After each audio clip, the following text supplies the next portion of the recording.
नमस्कार। इतिहास में जितने भी जघन्य हत्याकांड हुए हैं उनमें सबसे अधिक दिल दहला देने वाला है तैमूर लंग द्वारा किया गया दिल्ली का नरसंहार।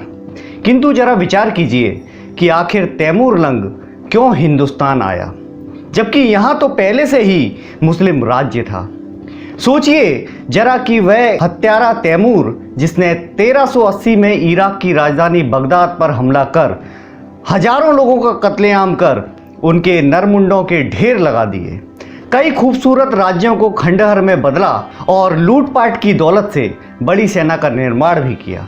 वह उजाड़ रेगिस्तानी इलाके से भारत आया था, यहाँ की अपार धन संपदा पर स्थायी कब्जा जमाने और स्थायी रूप से बसने, वापस जाने को नहीं।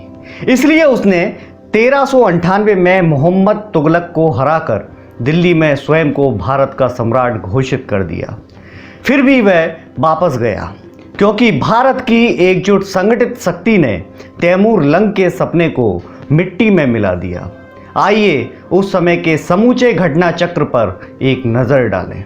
सितंबर 1398 में लंगड़ा तैमूर समरकंद से रवाना हुआ और उसने सबसे पहले तुलुम्बा नगर पर हमला कर हजारों लोगों का कत्लेआम किया।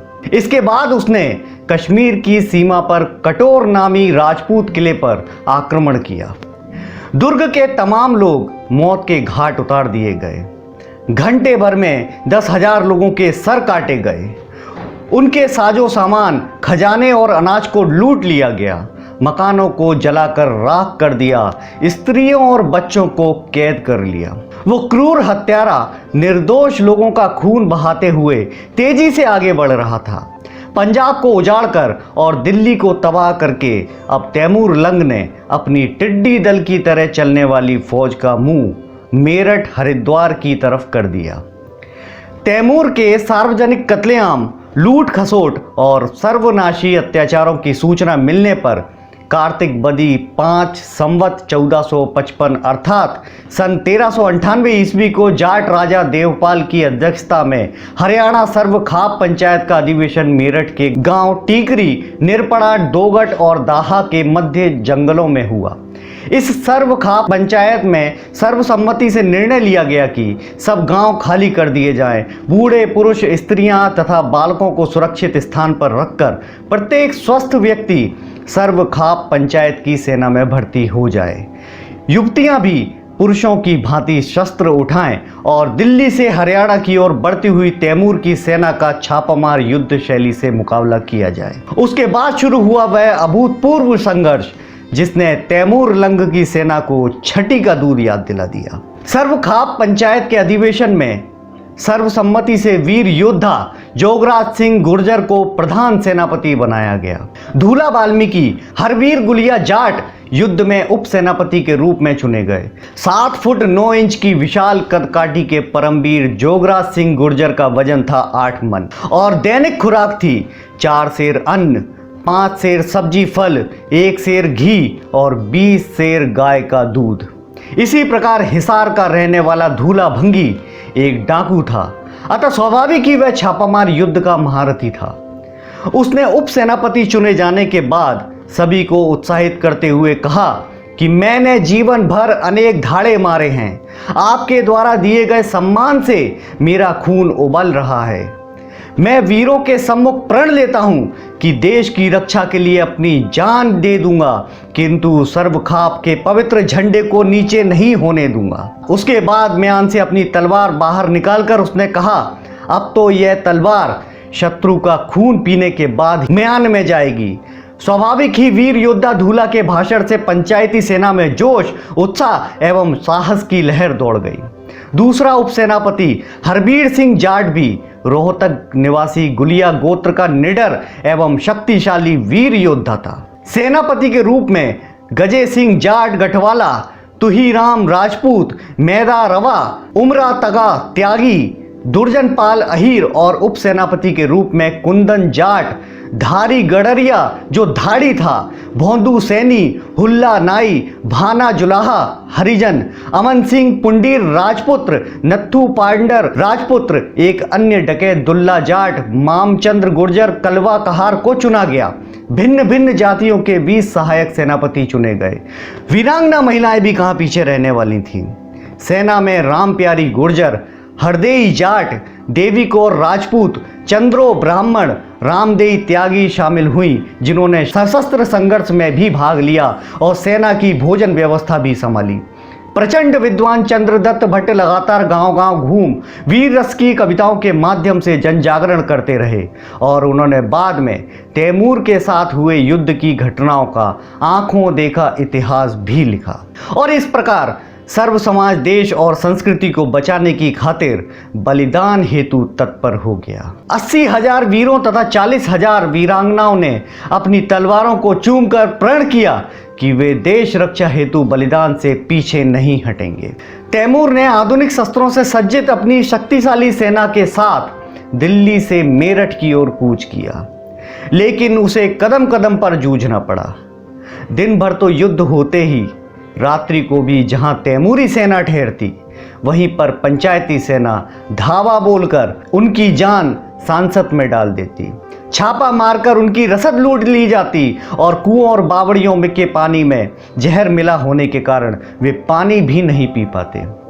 पंचायती सेना के 500 घुड़सवार योद्धाओं के पास केवल यही काम था कि वे तैमूरी सेना की गतिविधियों पर नजर रखते हुए उसके मार्ग में आने वाले गांव को खाली करवा दें, जल स्रोतों में जहर डाल दें। हालत यह हो गई कि भूख और प्यास से परेशान होकर तैमूर इस इलाके को छोड़कर हरिद्वार की ओर बढ़ा, लेकिन यह सेना उसका कहां पीछा छोड़ने वाली थी। मेरठ से आगे मुजफ्फरनगर तथा सहारनपुर तक पंचायती सेनाओं ने तैमूरी सेना से भयंकर युद्ध किए तथा कहीं भी तैमूरी सेना के पांव न जमने दिए। हरिद्वार से 5 कोस दक्षिण में तुगलकपुर पथरीगढ़ में पंचायती सेना ने तैमूरी सेना के साथ 3 घमासान युद्ध किए।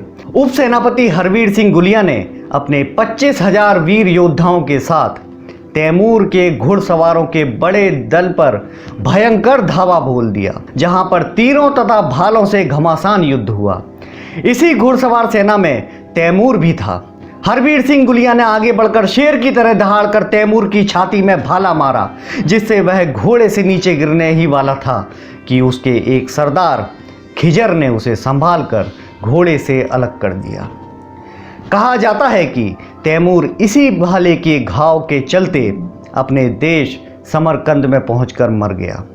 वीर योद्धा हरवीर सिंह गुलिया पर शत्रु के 60 भाले तथा तलवारें एकदम टूट पड़ी, जिनकी मार से यह योद्धा अचेत होकर भूमि पर गिर पड़ा। उसी समय प्रधान सेनापति जोगराज सिंह गुर्जर ने अपने 22,000 पहलवान योद्धाओं के साथ शत्रु की सेना पर धावा बोलकर उनके 5,000 घुड़सवारों को काट डाला और अचेत हरवीर सिंह को उठाकर उपचार हेतु यथास्थान पहुंचाया। परंतु कुछ घंटे बाद ही यह वीर योद्धा वीर गति को प्राप्त हो गया। हरिद्वार के जंगलों में तैमूरी सेना के रक्षा दल पर भंगी कुल के उप सेनापति धूलाधाड़ी ने अपने 190 सैनिकों के साथ धावा बोला और शत्रु सेना को भारी क्षति पहुंचाकर ये सभी 190 सैनिक एवं धूलाधाड़ी वीर गति को प्राप्त हो गए। तीसरे युद्ध में प्रधान सेनापति जोगराज सिंह ने अपने वीर योद्धाओं के साथ तैमूरी सेना पर भयंकर धावा करके उसे हरिद्वार के पवित्र गंगा घाट हर की पौड़ी तक नहीं जाने दिया। तैमूर हरिद्वार से पहाड़ी क्षेत्र के रास्ते अंबाला की ओर भागने को विवश हुआ।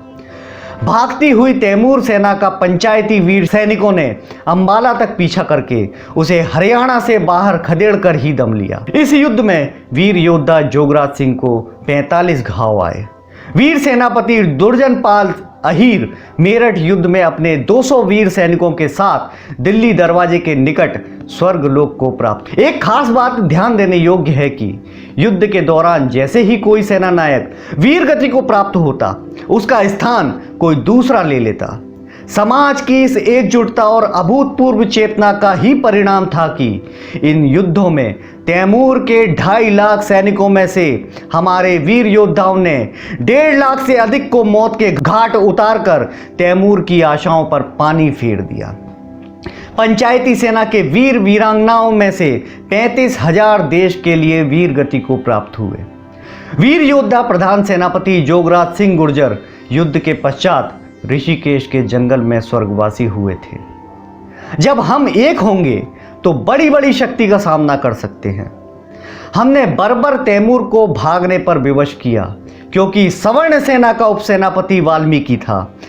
अहीर गुर्जर से लेकर 36 बिरादरी उसके महत्वपूर्ण अंग थे। तैमूर को हराने वाली सेना को हराने वाले कौन थे? क्या वो जाट थे? क्या वो राजपूत थे? क्या वो अहीर थे? क्या वो गुर्जर थे? क्या वो बनिए थे? क्या वो भंगी या वाल्मीकि थे? क्या वो किसी एक जाति के थे? नहीं, वो केवल और केवल देशभक्त थे, धर्म रक्षक थे, श्री राम और श्री कृष्ण की संतान थे। आज भी हमारा देश उसी संकट में आ खड़ा हुआ है। आज भी विधर्मी हमारी जड़ों को काट रहे हैं।